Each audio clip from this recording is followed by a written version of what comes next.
اعوذ باللہ من الشیطان الرجیم بسم اللہ الرحمن الرحیم۔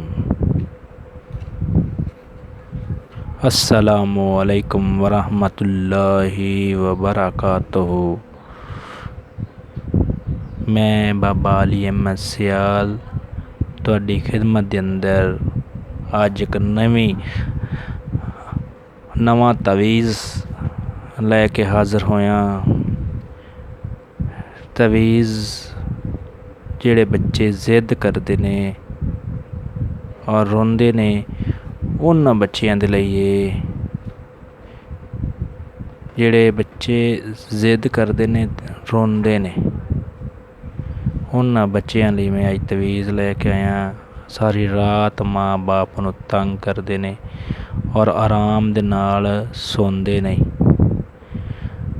ماں باپ بڑے ہی ذلیل اور تنگ نے اور کوئی وجہ بھی نہیں ہوندی بچے دی رون دی، اس دے باوجود بچے ساری رات روندے نے اور ماں باپ دا کہنا نہیں مندے، دودھ نہیں پیندے، حتیٰ کہ اتنے تک ماں باپ بیچارے ساری رات سو نہیں سکدے۔ اس لیے میں اج عمل لے کے آیا تے دوستو تساں میرے چینل نو لائک تے سبسکرائب ضرور کرنا اور بیل آئیکن نو ضرور دبانا تاکہ میری تمام آنے والی نویاں ویڈیو تواڈے تک پہنچ سکن۔ دوستو یہ ویڈیو بنان دا مقصد صدقہ جاریہ ہے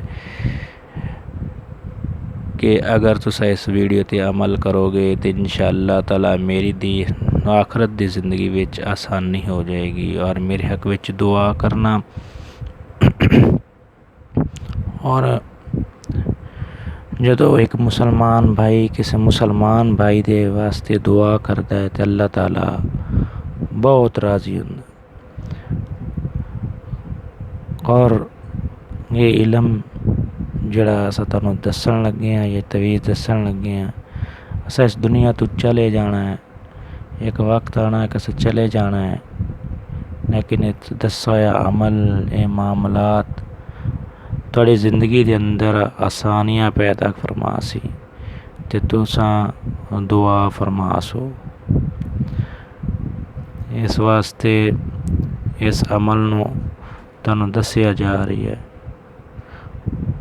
اور اگر تساں عمل خود کر سکو تو ٹھیک ہے، اگر تساں خود تویز نہ بنا سکو تو میرے واٹس ایپ نمبر ہے 0303 29 00 742۔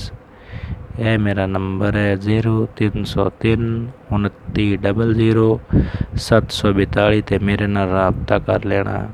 اور تساں پاکستان وچ یا بیرون ملک جس جگہ تے موجود ہو تواڈے تک یہ تویز پہنچ جائے گا انشاءاللہ تعالی، تواڈے تک یہ تویز پہنچا دتا جائے گا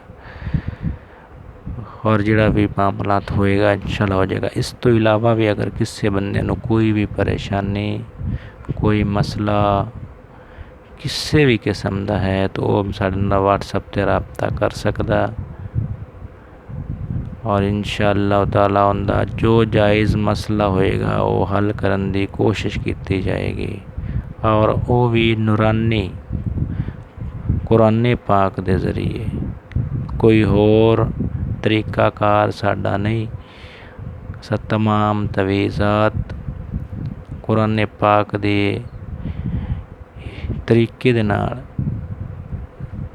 لوگاں نوں بنا کے دیندے ہاں تے انشاءاللہ تعالی سب لوگ شفا پاندے نے۔ ہاں جی، تساں بھی ایک دفعہ ساڈے نال رابطہ کرنا کسی بھی مسئلے دے متعلق تو انشاءاللہ تعالی اللہ تعالی خیر فرما دے سی۔ بہت سارے دوستاں نے میں رشتے دی بندش واسطے کیا ہے کہ اس دے واسطے کوئی عمل دسو کہ ساڈی شادی نہیں ہو رہی، بچے اور بچیاں کئیاں نے ساڈے کو واٹس ایپ تے میسج آئے ہوئے نے اور انشاءاللہ بہت جلد اس واسطے میں ایک وظیفہ انشاءاللہ دساں گا جن دے نال جڑے بچے بچیاں دی شادی نہیں ہو رہی اور رشتے دی وجہ تو پریشان نے انشاءاللہ مسئلہ حل ہو جائے گا۔ بہت جلد میری وہ ویڈیو آ جائے گی۔ حال تک میں جتنیاں ویڈیو بنائیاں نے وہ حمل دے متعلق بنائیاں نے ਹਾਲ ਤੱਕ ਕੁਛ ਰਹਿ ਗਈਆਂ ਨੇ, ਉਹ ਵੀ ਬਣਾਉਣੀਆਂ ਨੇ, ਲੇਕਿਨ ਹਮਲ ਦੇ ਮੁਤਲਕ ਬਣਾਈਆਂ ਨੇ। ਔਰ ਹਮਲ ਤੋਂ ਬਾਅਦ ਹੁਣ ਮੈਂ ਬੱਚੇ ਦੇ ਰੋਣੇ ਦੇ ਮੌਜੂ 'ਤੇ ਆ ਗਿਆ, ਅਤੇ ਹੁਣ ਮੈਂ ਬੱਚੇ ਦੇ ਰੋਣੇ ਦੇ ਮੌਜੂ 'ਤੇ ਸਾਰੀਆਂ ਵੀਡੀਓ ਇੱਕ ਦਫਾ ਹੀ ਬਣਾਈ ਜਾ ਰਿਹਾ। ਜਿਸ ਤਰ੍ਹਾਂ ਮੈਨੂੰ ਕੋਈ ਲੋਕ ਮੌਜੂ ਦਿੰਦੇ ਨੇ, ਵਟਸਐਪ ਕਰਦੇ ਨੇ, ਆਪਣੀ ਪਰੇਸ਼ਾਨੀ ਦੱਸਦੇ ਨੇ, ਅਤੇ ਮੈਂ ਉਸ ਤਰੀਕੇ ਦੇ ਨਾਲ ਹੀ ਫਿਰ ਵੀਡੀਓ ਬਣਾਉਂਦਾ। ਅਤੇ ਇਨਸ਼ਾ ਅੱਲਾ ਤੁਹਾਨੂੰ ਵੀ ਅਗਰ ਕੋਈ ਮਸਲਾ ਹੋਏ ਤਾਂ ਤੁਸੀਂ ਮੇਰੇ ਨਾਲ ਰਾਬਤਾ ਕਰਨਾ। ਇਨਸ਼ਾ ਅੱਲਾ ਮੈਂ ਤੁਹਾਡੇ ਵੀ ਮੌਜੂ ਦੇ ਮੁਤਲਕ ਵੀਡੀਓ ਬਣਾ ਕੇ ਇਨਸ਼ਾ ਅੱਲਾ ਜ਼ਰੂਰ ਭੇਜ ਸਕਦਾ। ਤਾਂ ਦੋਸਤੋ ਮੇਰਾ ਨੰਬਰ 0303 29 00 742 ਹੈ। ਇਹ ਤਵੀਜ਼ ਜਿਹੜਾ ਮੈਂ ਦਿਖਾਉਣ ਲੱਗਾ, ਇਸ ਨੂੰ ਤੁਸੀਂ ਆਪਣੇ ਕੋਲ ਲਿਖ ਲੈਣਾ, ਅਤੇ ਮੇਰੇ ਨਾਲ ਵਟਸਐਪ 'ਤੇ ਉਸ ਬੱਚੇ ਦਾ ਅਤੇ ਉਸ ਬੱਚੀ ਦਾ, ਉਸ ਬੱਚੇ ਦਾ ਜਾਂ ਬੱਚੀ ਦਾ ਅਤੇ ਉਸ ਦੀ ਵਾਲਦਾ ਦਾ ਨਾਮ ਮੇਰੇ ਵੱਲੇ ਵਟਸਐਪ ਕਰ ਦੇਣਾ। ਜੇ ਬੱਚਾ ਰੋਂਦਾ ਉਹਦਾ ਤਾਂ ਉਸ ਦੀ ਵਾਲਦਾ ਦਾ ਨਾਮ ਮੇਰੇ ਵੱਲੇ ਵਟਸਐਪ ਕਰ ਦੇਣਾ। ਔਰ ਇਨਸ਼ਾ ਅੱਲਾਹ ਤਾਲਾ ਮੈਨੂੰ ਵਟਸਐਪ ਕਰਨ ਤੋਂ ਬਾਅਦ ਜਦੋਂ ਮੈਂ ਤੁਹਾਨੂੰ ਵਾਪਸ ਓਕੇ ਲਿਖ ਕੇ ਭੇਜ ਦੇਵਾਂ, ਉਸ ਵਕਤ ਇਸ ਤਵੀਜ਼ ਨੂੰ ਇਸਤੇਮਾਲ ਕਰਨਾ। ਤਵੀਜ਼ ਨੂੰ ਲਿਖ ਕੇ ਜਿਹੜੇ ਬੱਚਾ ਹੈ ਜਿਸ ਚਾਰਪਾਈ 'ਤੇ ਸੌਂਦਾ ਹੈ, ਉਸ ਚਾਰਪਾਈ ਦੇ ਦਾਏਂ ਪਾਂਵ ਦੇ ਥੱਲੇ, ਪੈਰ ਦੇ ਥੱਲੇ ਇਹ ਤਵੀਜ਼ ਰੱਖ ਦੇਣਾ ਔਰ ਉੱਪਰ ਬੱਚੇ ਨੂੰ ਸੁਲਾ ਦੇਣਾ। ਇਨਸ਼ਾ ਅੱਲਾਹ ਤਾਲਾ ਕਦੀ ਵੀ ਬੱਚਾ ਤੁਹਾਡਾ ਰੋਏਗਾ ਨਹੀਂ, ਜ਼ਿੱਦ ਨਹੀਂ ਕਰੇਗਾ, ਕਿਸੇ ਮਾਮਲੇ 'ਚ ਪਰੇਸ਼ਾਨ ਨਹੀਂ ਕਰੇਗਾ। ਦੋਸਤੋ ਇਹ ਮੈਂ ਤਵੀਜ਼ ਤੁਹਾਡੀ ਖਿਦਮਤ ਅੰਦਰ ਪੇਸ਼ ਕਰ ਦਿੰਦਾ। ਇਹ ਤਵੀਜ਼ ਮੈਂ ਨੋਟ ਕੀਤਾ, ਇਸ ਨੂੰ ਜ਼ਰਾ ਦੇਖ ਲਓ।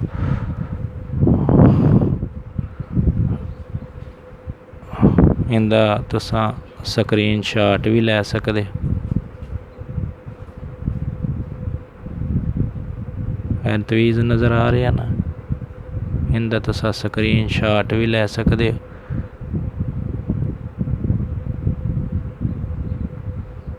ਇਸ ਤਵੀਜ਼ ਨੂੰ ਇਸ ਤਰੀਕੇ ਨਾਲ ਬਣਾ ਲੈਣਾ, ਬਣਾ ਕੇ ਅਤੇ ਤੁਸੀਂ ਇਸ ਨੂੰ ਚਾਰਪਾਈ ਦੇ ਪਾਵੇ ਦੇ ਥੱਲੇ ਦੇ ਦੇਣਾ। ਇਨਸ਼ਾ ਅੱਲਾਹ ਤਾਲਾ ਬਫਜ਼ਲ ਖੁਦਾ ਹਜ਼ੂਰ ਨਬੀ ਕਰੀਮ ਸੱਲਮ ਦੇ ਸਦਕੇ ਔਰ ਵਸੀਲੇ ਦੇ ਨਾਲ ਤੁਹਾਡਾ ਬੱਚਾ ਕਦੇ ਵੀ ਨਹੀਂ ਰੋਏਗਾ। ਇਹ ਮੇਰੀ ਅੱਜ ਦੀ ਵੀਡੀਓ ਸੀ। ਇਨਸ਼ਾ ਅੱਲਾ 1-2 ਦਿਨ ਤਾਂ ਹਲੇ ਮੇਰੀ ਬੱਚਿਆਂ ਦੇ ਰੋਣੇ ਦੇ ਮੁਤਲਕ ਹੀ ਵੀਡੀਓ ਆਉਣਗੀਆਂ, ਅਤੇ ਉਸ ਤੋਂ ਬਾਅਦ ਕੁਛ ਦੋਸਤਾਂ ਨੇ ਹੋਰ ਮੌਜੂ ਕਹੇ ਨੇ, ਉਹਨਾਂ ਦੇ ਮੁਤਲਕ ਵੀਡੀਓ ਬਣਾ ਸਕ। ਅਤੇ ਦੋਸਤੋ ਆਪਣੀਆਂ ਦੁਆਵਾਂ ਵਿੱਚ, ਆਪਣੀਆਂ ਨਮਾਜ਼ਾਂ ਜ਼ਿਕਰ ਅਜ਼ਕਾਰ ਅੰਦਰ ਸਾਨੂੰ ਵੀ ਯਾਦ ਰੱਖਣਾ। ਪੀਰ ਸਿਆਲ ਜ਼ਿੰਦਾਬਾਦ, ਪਾਇੰਦਾਬਾਦ। अस्सलामु अलैकुम वरहमतुल्लाहि वबरकातुहू।